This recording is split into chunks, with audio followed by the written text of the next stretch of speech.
Morning, ma'am. My name is Jana Mangisil.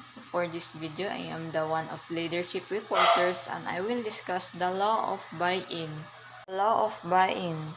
People buy into the leader, then the vision leader finds the dream and then the people.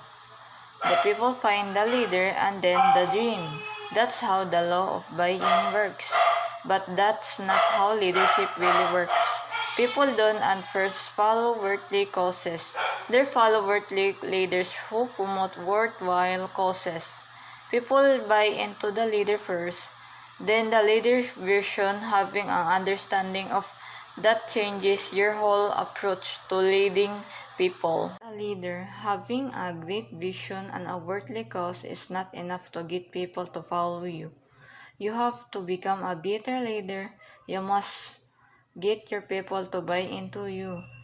That is the price you have to pay if you want your vision to have a chance of becoming reality.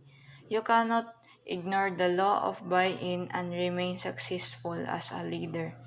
For the person who attends conference and asks whether his people will follow, the question really becomes, have I given my people reason to buy into me? If your answer is yes, they will gladly buy into your vision. But if you have not built that credibility with your people, it really doesn't matter how great your vision is. And that's all. Thank you.